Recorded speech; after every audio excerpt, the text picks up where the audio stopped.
Weeboos. Hello guys, we're here at San Japan 12.5 in San Antonio, Texas with these amazing YouTubers, Caleb, Hyles, and family Jules. I'm sorry about that. Here with us. I go by many names. It's Many weird. names. So guys, how has your experience here at the con been? It's been great for me. I've come to San Japan several years. This is my 6th year coming, and then 3rd year as a guest. I love this convention. It's wonderful.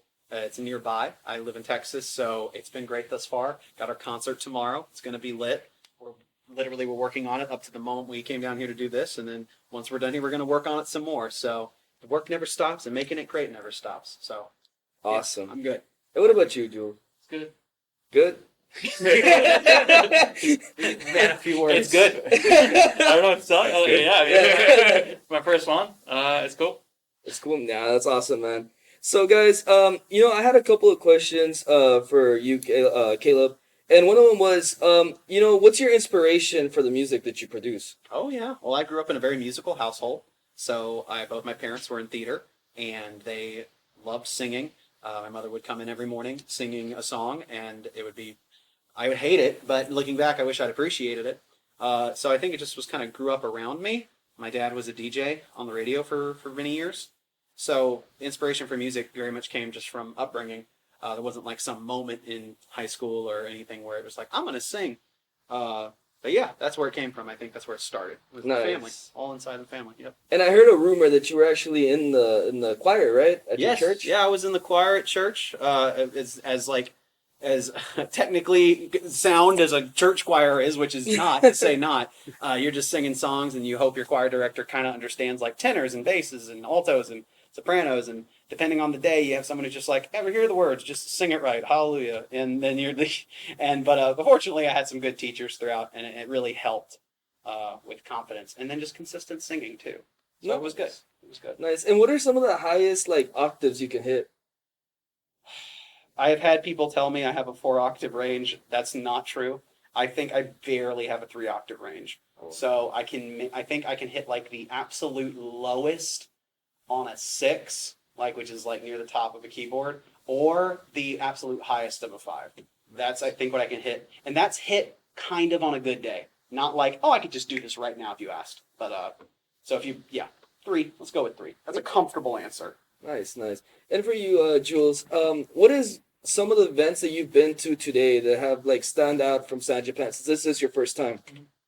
I went to the Dread panel. Yeah. We were on it with Xander. Xander Movis, the Dread panel. Yeah, so it was essentially role playing, but instead of rolling dice, you pull blocks from a Jenga tower. Yep. And I guess I don't really know how it works. If it falls, we all die. If it falls, we all die, and you start over. Oh, okay. Literally, the story would have ended the moment it fell. That's what he told me afterwards. Well, we won. Yeah, we did win. It never fell. It never fell. Yeah. So our story was madness by the end of it. It was awesome. The idea is you're wanting the tower to fall at some point, because the longer it stays up, the more insane the story gets. So there's this push and pull of it's getting out of control, so we should knock it over, but also it's getting out of control, so let's keep it going. Yeah, honestly, I haven't had a chance to catch everything, but that's why I'm looking forward to tomorrow. So I'm going to check out, any kind of merch hall and all of that stuff. And it's been nice because obviously I haven't been to a convention in, year and a half now? Yeah, and conventions are, one of my favorite parts of doing this kind of thing, getting to see a lot of the art and a lot of the fan stuff. I mean, we got to see some cosplays. That's always the best. So yeah, I'm mostly, I've only had a taste. But yeah, definitely. I mean, first day is always exciting, but I mean, there's just the start. Right. Yeah, so. Definitely. So I actually had to ask you, what are some of the cosplays that you saw today that you were like, man, this is a great cosplay? I saw Super Hot Bowsette, Bouette. That was awesome. I saw, there was a really cool, it was a Danganronpa one that was but it was a girl. It was Monokuma from Danganronpa, so the split down the middle, black and white, but it was a cool cross thing. That was a really interesting one. And then what else? Oh man, that's just so much. I got one. Yeah. I insensitively thought a nurse was cosplaying in the elevator.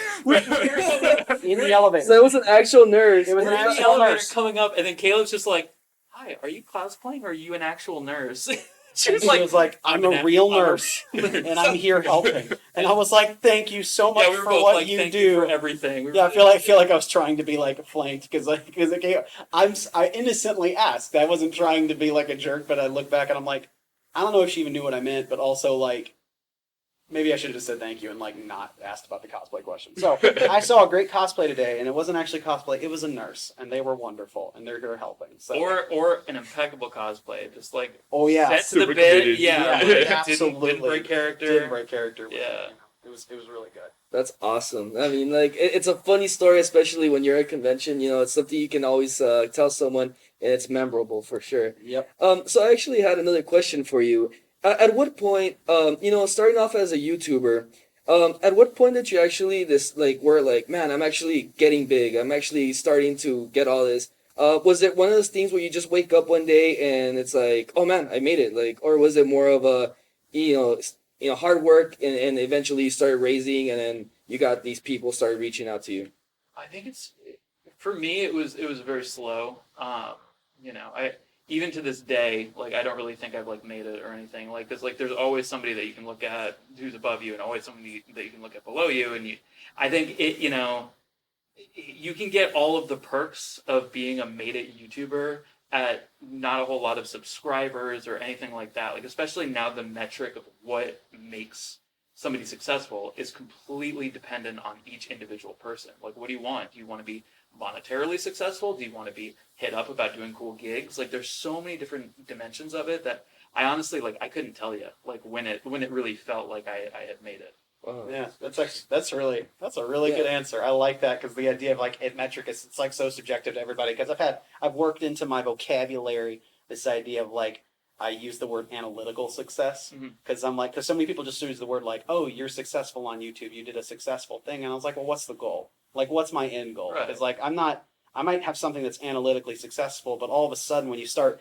tying success to your art, and that's a whole other sort of conversation, but like to YouTube and making it big, it's like all of a sudden this thing you love and that you're passionate about, if you don't make it, if you don't get big or whatever it is, then it's now the value is now tied to its analytical success, like how it performs, and that's like really dangerous because you don't want to have the thing you love, your hobby, the thing you're passionate about, be determined by numbers if it's good or not, especially when you're in a really saturated market like YouTube, and now especially moving over to TikTok, that's super saturated too. So you're sort of seeing the decline of like loving your hobbies because it's like we got to monetize it somehow. You can't just have a hobby now that you love. It's got to like, how do I make money off of it?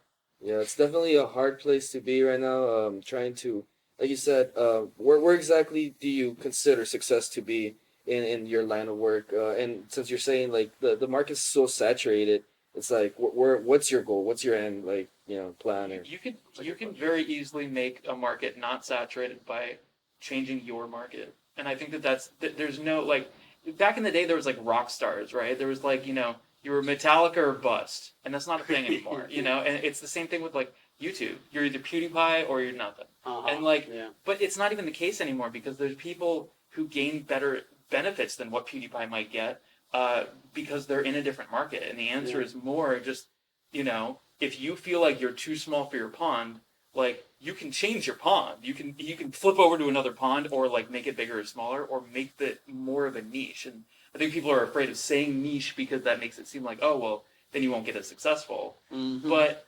again, success isn't like a super, like, it's not like a linear thing. It's not like a number. There's not a good-o-meter for success. Yeah. I mean, it used to be subscribers, and now subscribers are... Yeah, dude, that's so true. YouTube is just subscribing is just a like button now. You don't even get your subscriptions anymore. Well, YouTube started making a bunch of changes just upon like its interface, where it's like subscribing was so like literally in their UI, like pushed to the side. Like it was not something that was very slowly just like moved to the side. And then and then they started, and then they got removed the number underneath too. So like they made it smaller font. So it's all of a sudden it's not as significant. It's not something you hold up, But then you look at other that's a different thing. But for me, the answer to the question, for success of what it's like for me, like I think I grew up I had a dad who really, really didn't like parts of his job and talked about it actively. So I think my goal, and it's still just like embedded there, childhood, is don't hate your job.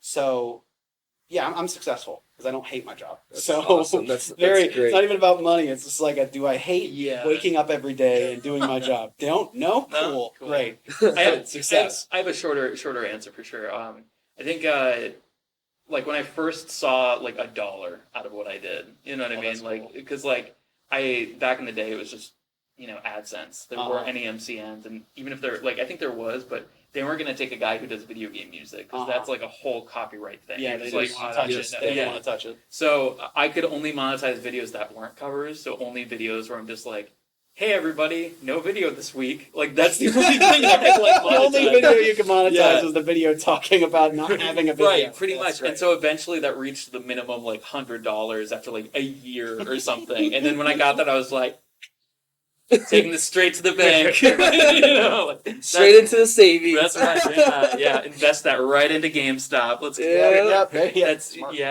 It's not smart. Don't do that. No, not right now. But that's probably a better answer. That's a really good answer. Leroy, you had So, a couple questions. As far as smaller YouTube channels and Yeah. everything like that, do you think it's more important to focus, like you guys are saying, on the specific content you're producing, make it more yours, or do you think,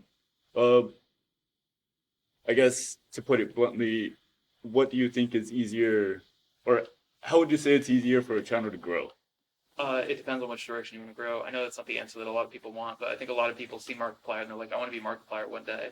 And then down the road, they wonder why they're comparing themselves to everybody. Like, if you start there, if you start by being like, I want to be that person, and then, kind of just like do everything that you feel like you need to do to be that person. I mean, it's so easy to have that as an influence. But if you can kind of, what I would say is take like 3 influences, or like take 5 people that you would be like, that would be pretty sick to be like, and like actually like not literally shove them in a blender and just puree and figure out like what does that look like. Yeah. And then kind of like literally write it down is something I would also say, because then what happens is you might find yourself ignoring the world around you and entering a flow state of being able to just, because dude, it takes so long. It takes so like, unless like, people think like, oh, well, I could, I don't know, like subvert it by doing something viral. But then you see it all the time where you have these like YouTube one-hit wonders And that's- that pop off, and then they still only have like 100 subscribers, even though they had something like a video like break 2 million or something like that. It's because you actually teach everybody's individual YouTube algorithm that this is a channel who did really well once, but never again. So don't prioritize them. So that almost does worse for you. Yeah. So like it's so tough to know all of these things, and you can't.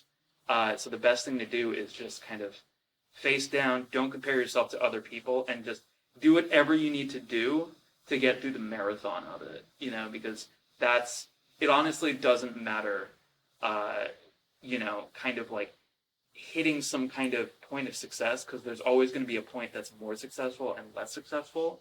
So the way to maximize your output and happiness is to just try to get into that flow state and do something that you love and you can just do forever.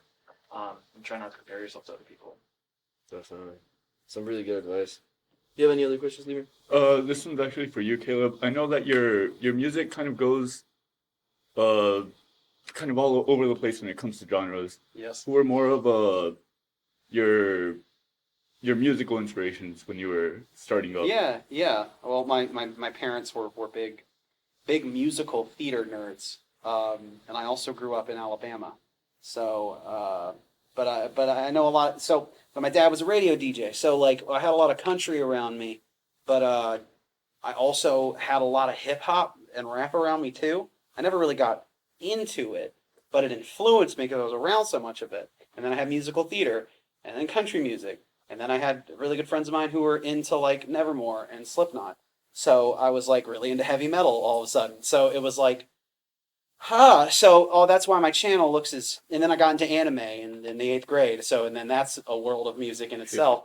So that's probably why my channel looks as manic as it is. And is because I have a lot of different interests musically. So, and they all came from different places. So, I mean, I have avenues. I mean, I'll do a metal cover one week, and the next week I'm doing cutesy shoujo anime opening, and I'm not trying to make it rock or heavy or anything. It's just like, I love this song the way it is, so I'm gonna sing it like that and gender bend it or something. So yeah, that's where it came from. Just a blender of all different things. And what was it that made you want to do that first cover, the Let It Go? Oh yeah. The big one. Yeah. The big one when you have viral hits. The big one. Funny enough, when you mentioned like a hit, you have a hit and you become that channel. That's the one thing. That was me for like the first year and a half of my channel. I had the big one with Let It Go and the viral hit, and analytically I just rode this like 23,000 views thing for like a whole year and a half. But I kept putting out things and tried to lean into what was good about Let It Go and what people liked. Yeah. And then eventually something happened. Like, I guess algorithm told me I'm consistent, you know, and I have a type of, and I was plugged into a certain fandom and I performed it well, like I did with the Let It Go. It performed it well, so people gravitated to it. And also Let It Go was a phenomenon worldwide. That also helped it. I don't want to take too much credit. It really, a lot of people blew up around that time. I'm friends with people who also had, that was their launch pad, so to speak. And they're working today, still doing things because of Let It Go. So wanting to do it, I just seemed like a fun song. I liked the movie. Frozen came out in November of 2013. I decided I'd cover it in December, and then did it in January. Just picked it up one evening and said I'd sing it, sang it, uploaded it, because I hadn't uploaded to my channel in a while. And I was like, I should probably do that just to post it every now and then, because it was a hobby. It wasn't a job. And then it blew up. And then, you know, what's funny, it got 1 million views in 2 weeks. And that was a big deal. Yeah. To get 1 million Yeah, views yeah. in 2 weeks. But now I think about all the covers that, not covers, but like videos that come out now that get several million views in 24 hours, and how that normal that is now.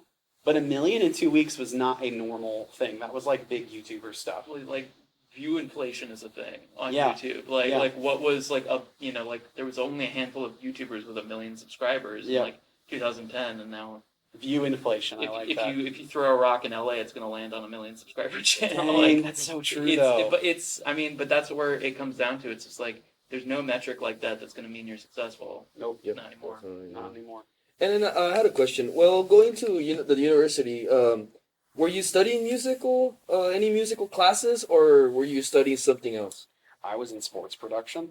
Production? I did sports. I did football, basketball, tennis, swimming, what have you. I did not do any music, anything in college. I was very much thinking I was just going to do media, and I got a degree in media studies. That's what I did. You actually had more music. You actually went the music route and did the music path. Did you graduate? Yes. Okay, I'm trying to remember if you graduated, because I feel like you told me before that you actually graduated with the music things. But for me, I did not follow that path. The virality of that happened, and I ran with it. And then I finished out my degree with media studies, but no music anything. Wow. In terms of college. Wow. But And what's your choice of microphone? I love music production. I've always done it since I was a little kid.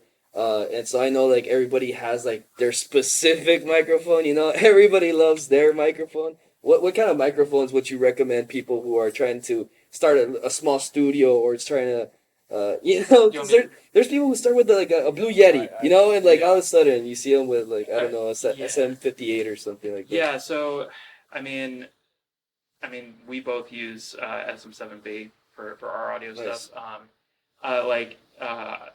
My girlfriend's Adriana Figueroa, and she, I really like that microphone on her because it complements her voice very well. But it just so happens that microphone just complements most voices very well, where it takes out a lot of the high-end stuff that's kind of annoying and really buffs those low-end frequencies that are great.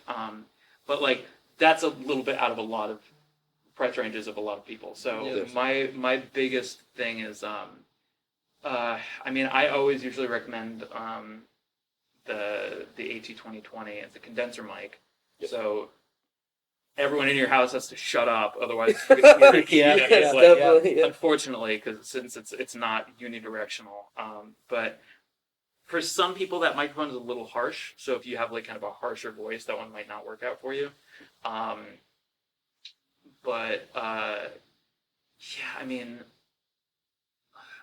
don't want to get too philosophical on this one, but I mean, a good performance is, a good performance. A microphone's not going to save it. That's so true, though. But like, yeah. So I think, that first Billie Eilish record was done on like a Scarlett and like a 182020. Yeah. Yes. And it's just, I mean, that's just how it is. So it's like if you like new creators, if they're like too into like, oh God, what microphone do I need to get? Like, dude, just get whatever you can find. It's not gonna make or break it. Dude, I didn't even like opined about the thought that music production with a lot of these newer artists is like actively not doing what normally was done for music production, like that 21 Gags band. Don't tell the music industry that. Yeah. They're actively trying to like shut people up about this, and then when Billie Eilish gets that huge hit, and like they're very open about like, bro, we did this in a bedroom. Yeah, like know? here's our parents' house, and we didn't soundproof it at all. Right. My brother did all the mastering and stuff. Yeah, definitely. So suddenly all of those jobs that require musicians to know like that, like you don't need to go to a studio, you don't need an incredibly expensive microphone. You also don't really need to know everything you're doing. You could just go in and go on YouTube. Press play. Yeah, where's the record button? Bam. Where's the upload to SoundCloud button? Bam. And then you're, like, so many people have just blown up from that. And I mean, it's so hard to like get that information from anybody that you would see, like, other than, two degenerate YouTube musicians. It's because all the big companies are just like, oh, all right, let me tell you what you're going to need. You're going to need our box, and the box has 5 microphones and 3 interfaces and 7 preamps. It's like, you don't need any of that. And like, and they know that, the kids are going to like talk to their parents and be like, oh, Mom, I got to get this, $3,000 pack of microphones. Yeah. I mean, it's tough because like we do have recommendations, but not for what I think people want the, recommendations for. But yeah, I think, grab yourself an AT2020. It might not sound great, but it's going to sound pretty good. There are plenty of songs I listen to today still from artists that they recorded, and some of my favorite artists like that recorded songs on a Blue Yeti. Yeah. And they're great songs. Yeah. And maybe they could remaster them and make them better quality, but I still listen to those songs because they're good songs, and as long as there's just not hissing and fuzz and like shrill and like a busted audio file, like it's going to be fine. Yeah. It's going to be fine. And don't use a webcam mic. That's my that's the one you don't. Don't use a webcam. That's the one you stay away from. So I guess one of my last questions is: do you guys go to a studio to record, or do you actually record at your house? At my house. At the house. Nice. At the house, I literally put up some. I had like a foam on the walls in a corner. I have. It's called a portable isolation booth, but it's not even a booth. It's just literally a corner. Shoved it into the corner. Put the camera right there. I have the microphone right there. It's kind of soundproof, not really. And I have my preamp right here with the cloud lifter. And I opened Adobe Audition. Cracked 2012 Adobe Audition. And Cut that out. Cut that out. Adobe's going to come and get me. It's official. He has the code and everything. Yeah. And I record, and it gets the job done. Nice. And then I have wonderful producers and instrumentalists and mixers who make it sound as shiny as it does. Definitely. So I hand it to them. But yep, in the house. And you also mentioned that at your house, right? Is it as fancy as his? Oh gosh, it is fancy. Very- God, no. I'm not fancy. It's pretty fancy. You got a stone wall down. I do have a stone wall. You got a nice, beautiful really? stone wall So, down in your little basement area. It was originally a wine cellar. That is so dope. Oh, Yeah, like that's so it has these like sick like shelves and stuff, and the stone wall is great for diffusing and stuff. It is. And like obviously like yeah, you don't need it, but it's nice. And I didn't start with that. I started in like the worst acoustically like you see my old videos. Yeah, where yeah, it's, like, I know, yeah. It looks like almost like an attic with the You're up in like the opposite of like Harry Potter under the stairs. Yeah, pretty much. It was just like the room in my mom's house, like with them, like, I got these nice speakers, but it doesn't even matter because they're all bouncing. Like, all the sound is bouncing everywhere. So like, God, this sounds so good. It's like, and like the reverbs make me hear like all sorts of stuff, and I listen back, and I'm like, God, I don't know what that. It's just like, yeah, it's nice. I think yeah, my studio's in the house now, and diffusers make a huge difference for sure. Like, just anything to absorb the sound is nice. Awesome. Do you have any questions, Liam? Yeah, of course. What's been I guess, either the song or album that you guys have had maybe the most fun producing or that you've enjoyed the most? You have several. Wow. Yeah, that's a big compliment. Well, you have several albums you've made and released. True. I like which ones are you proud of? Like you have several ones you're proud of, don't you? Oh, I think like arrogant. Yeah, person. yeah. Yo, let's ask the arrogant guy over here. Yeah, what do you love? No, I did this medley that was like I had 70 artists on, him included. That was all like Mario music through the ages. So starting from Super Mario Bros. And all the way to Odyssey, and it was ridiculous. And what I really liked about it was like it felt bigger than me. You know what I mean? Like it was a Yeah, project I I feel took you. on that like it showcased a lot of artists. I made sure to showcase their talents, and I also showcased a history of like a game franchise that most people are familiar with. So while making it like I didn't even really do like a whole lot of the melodies. Like I did the bass, I did the rhythm guitar, and I arranged the drums and stuff. Yeah. But it was so cool to see how everything like worked together and stuff. And I think I have a very like moving brain where like I don't like to sit on one thing for too long, and that project was like cracked for me because it was like 5 seconds of one artist and then it's like bam next artist, then bam next artist. I'm mixing like like okay, here's some violins, but now here's some electric guitars, but now here's like a sitar. Like it was so fun. Whoa. That project file I probably can't even open anymore because it's just like so many tracks. My computer would be like, no, stop, Yeah, 30 please. My CPU, I think I had over 500 tracks. 'Cause Wow. everything needed to be individually mixed. But that was fun. An album I got to work on was I did the metal soundtrack for Crypt of the Necrodancer, and that's playable in the game. And that was a lot of fun because that was kind of my break out of YouTube into Yep. the real world. Because I always wanted to compose stuff for games and stuff, and this was an opportunity that not only could I play guitar for a game, but I do what I'm already doing, which is metal arrangements of the video game soundtrack. And they let me go wild with it. Like I did a full arrangement album of all the music, and then I added some stuff at the end. I did the song with Adriana. That was the first project we did together. So that project was a lot of fun. Very rewarding. Awesome. And unfortunately, we are out of time. But I want to go ahead and thank Family Jules and Caleb Hyles for being here at San Japan 12.5.